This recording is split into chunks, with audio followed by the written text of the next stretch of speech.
Buenas tardes a todos y a todas. Pues un agradecimiento a Tómala por la invitación y un reconocimiento a todas las organizaciones que están impulsando este proceso de exigibilidad de derechos para lograr la elección de un nuevo ombudsman, una nueva ombudsman que realmente respete y garantice los derechos humanos en el estado de Jalisco. Bueno, a mí me pidió Héctor que pudiera compartir desde la práctica como defensora de derechos humanos e integrante del INDEC, cómo se cumplen o no, cómo se respetan o no los derechos humanos desde dos actores clave: el Estado, por supuesto, pero también el capital. Y lo que voy a compartir es un breve recuento, pues aquí habemos múltiples organizaciones defensoras de los derechos humanos, colegas, defensores y defensoras de los derechos humanos, y solamente voy a colocar algunas reflexiones para luego dialogar. Principalmente les compartiré sobre la situación de los derechos económicos, sociales, culturales y ambientales en el país y, por supuesto, en el estado de Jalisco, centrándome principalmente en dos derechos: en los derechos sociales y en los derechos ambientales. Y ya la compañera que me antecedió dio un recuento muy amplio de la historia, de cómo estos derechos se han ido reconociendo, y entonces yo me voy a dirigir a los derechos colectivos o a los derechos de los pueblos, de las comunidades. Bueno, todos y todas sabemos que en los últimos años las organizaciones internacionales y nacionales, y desde luego también las organizaciones de derechos humanos en Jalisco y diferentes mecanismos de derechos humanos han señalado los graves retos que enfrenta México en materia de derechos humanos. El país, como sabemos, adolece de altos niveles de violencia, inseguridad, impunidad, que se agrava por los problemas que padecemos de corrupción y de delincuencia organizada. Y por supuesto, este país que nos duele enfrenta niveles alarmantes de pobreza e inseguridad que también son muy alarmantes.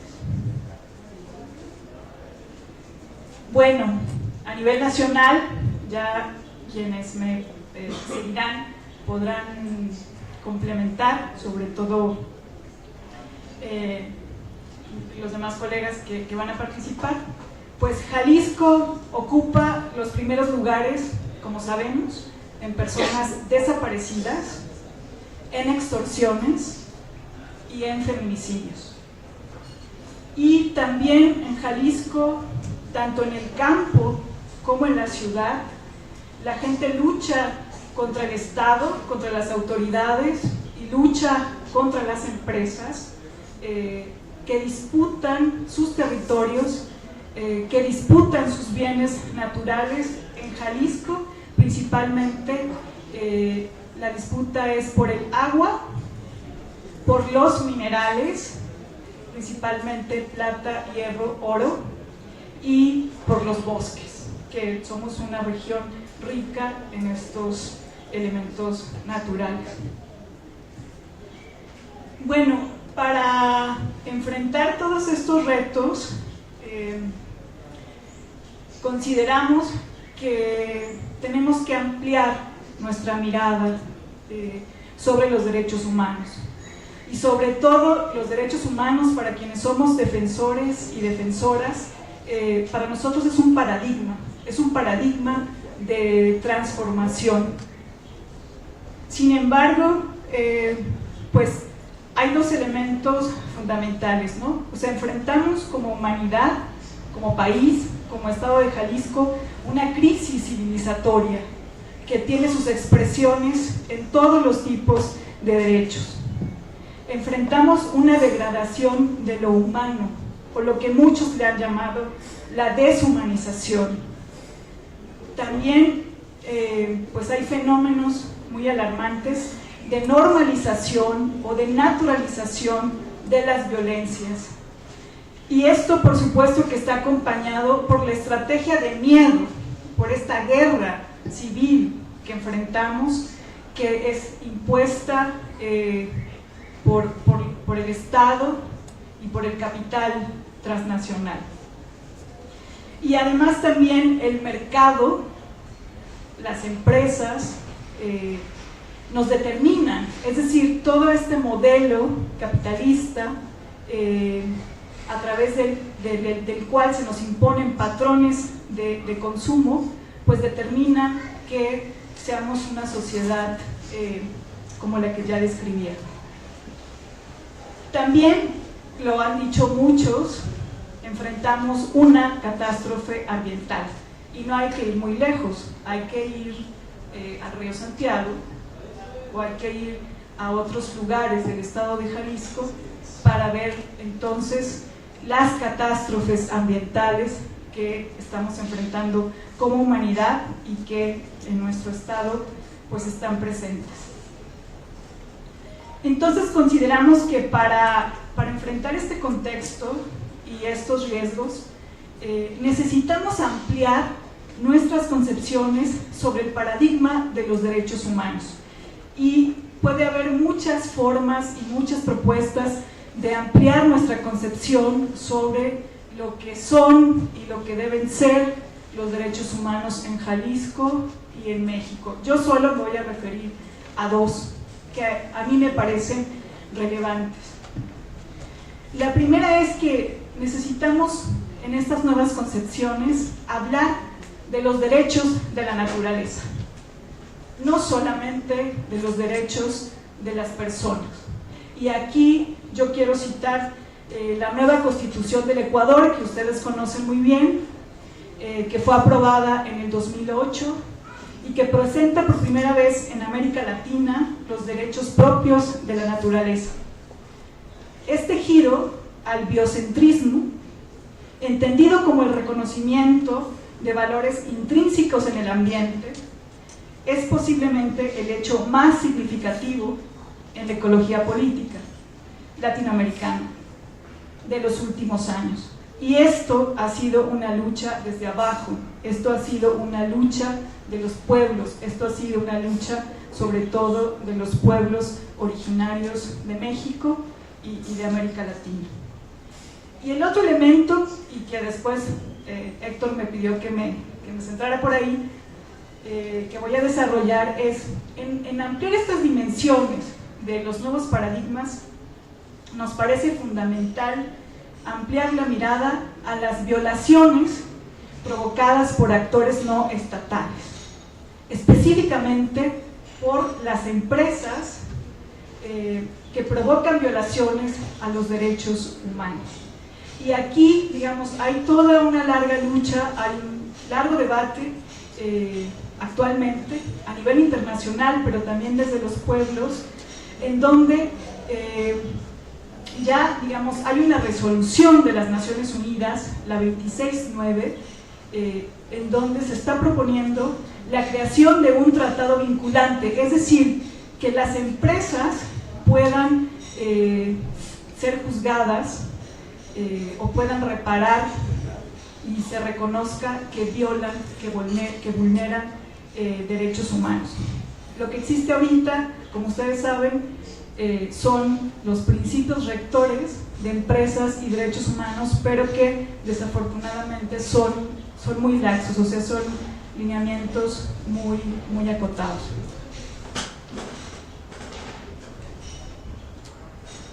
Elementos fundamentales en esta ampliación de la mirada sobre las empresas como actores no estatales que abusan y que violentan derechos humanos. Nos parece fundamental la primacía de los derechos humanos por sobre las leyes del comercio y la inversión. Esto no sucede y por eso muchas de las cosas y esta crisis ecológica, esta crisis civilizatoria, pues, o sea, hay como muchos elementos de gravedad. Las responsabilidades internacionales de derechos humanos de las empresas. O sea, vienen a México, lo tenemos en el caso del Río Santiago, pueden hacer lo que les da la gana, tirar en cantidades sustancias peligrosas, tóxicas, como les da la gana, y no pasa nada. Las responsabilidades que estas empresas tienen en sus países son totalmente otras, son estándares muy altos.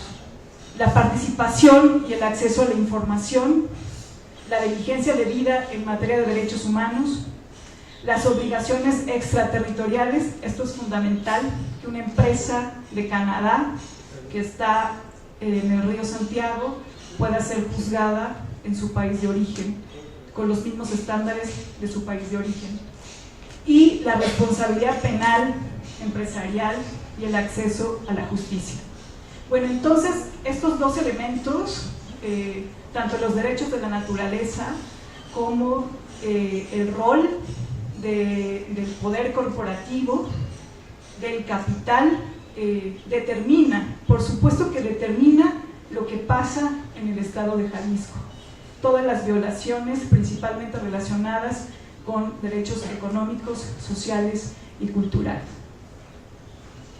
Bueno, desde esta reflexión nos parece que la Comisión Estatal de Derechos Humanos de Jalisco y las comisiones estatales en el país, pues son modelos añejos, son modelos lejanos de las comunidades, lejanos de los defensores, de las defensoras, de las organizaciones, y además son modelos costosos, sumamente costosos. No me voy a detener yo a los estudios que organizaciones que están acá, como AMEDI, o estudios también que ha hecho Fundar, muy detallados, digamos, sobre el gasto público y sobre el desarrollo de las comisiones estatales en el país, y particularmente de la Comisión Estatal de Jalisco. A Paola y a mí nos tocó ser parte del Consejo Ciudadano de esta comisión unos meses con don Barba, con don Carlos Barba, y después algunos años, poquitos porque no aguantamos, con el actual presidente de la Comisión Estatal. Entonces también un poco las reflexiones que les comparto pues tienen que ver con haber estado en el Consejo Ciudadano y conocer un poquito desde adentro qué pasa en esta comisión. Y aquí yo me quiero centrar en un aspecto de preocupación. Hay un montón de aspectos de preocupación que la Comisión Estatal de Jalisco debería de modificar, pero a mí me parece que hay uno central, el de las recomendaciones.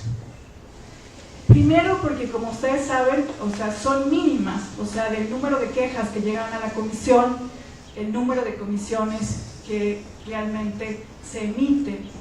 Pero me parece que hay un hueco ahí muy fuerte en relación a el seguimiento que se le da al cumplimiento de esas recomendaciones.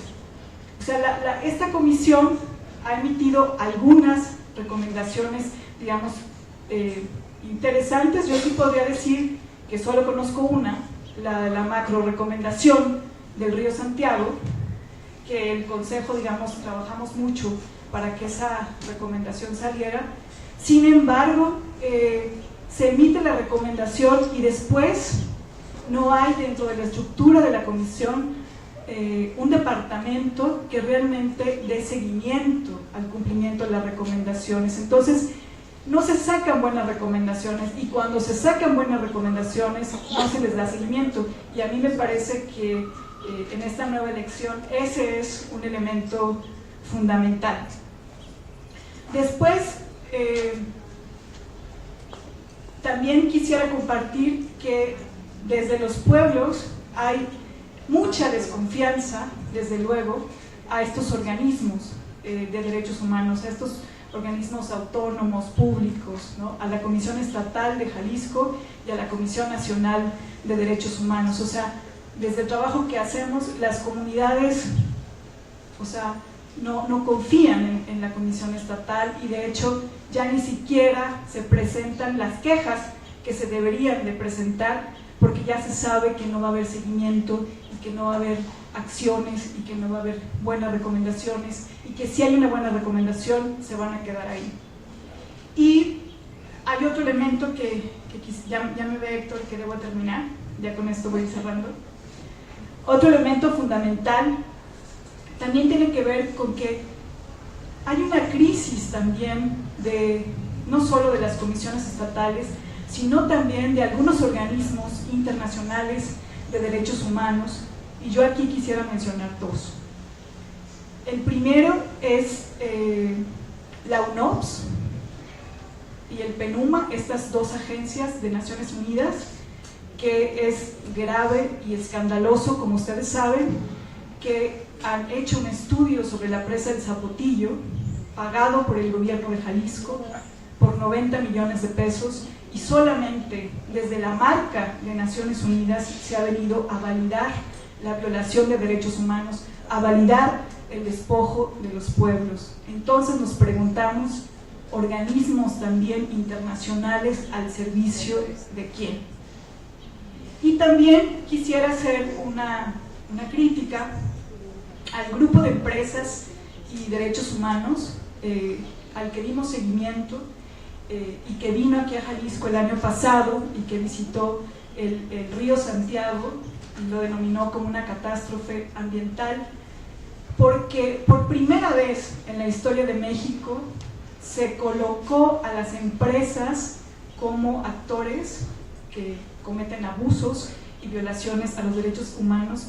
Sin embargo, sus recomendaciones fueron realmente limitadas, y tenían esta oportunidad, digamos, de enriquecer este debate, pero obviamente sabemos que el capital transnacional determina lo que pasa en el mundo, y por supuesto las violaciones a los derechos humanos. Bueno, finalmente, con esto cierro, la Defensoría del Pueblo que queremos, solamente algunas ideas. Me parece que quienes vayan a ocupar o vayan a representar, a dirigir la Comisión Estatal de Derechos Humanos, tienen que hacer un trabajo muy arduo de reconstrucción de la confianza. Está totalmente roto, absolutamente roto. Hay un distanciamiento entre las comunidades, las organizaciones, los defensores y las defensoras. Esa tendría que ser una primera tarea. Por supuesto, toda una reestructuración interna de la Comisión Estatal y los perfiles de la Comisión, quienes colaboran en la Comisión, tienen que ser realmente defensores y defensoras de derechos humanos desde esta mirada amplia del paradigma de los derechos humanos. Quien presida la Comisión es clave. Sabemos que las mejores épocas de la Comisión en Jalisco fueron las de Guadalupe Morfín. Sabemos que la Comisión del DF en sus mejores épocas la presidió Emilio. Es decir, sí determina, sí es clave. O sea, y quien presida la comisión debe ser un verdadero o verdadera defensor de los derechos humanos. Y bueno, pues finalmente cierro diciendo que el Poder Legislativo ahorita, en esta coyuntura, está jugando un papel clave. Lo va a jugar para el tema de la elección de la Comisión Estatal de la Presidencia, pero también en el caso de la presa del Zapotillo, para que esta determinación de Aristóteles se haga realidad, tiene que pasarse un nuevo convenio por el Poder Legislativo. Entonces, el papel de nosotros, de nosotras, en la vigilancia a nuestros diputados, diputadas, es fundamental. Muchas gracias.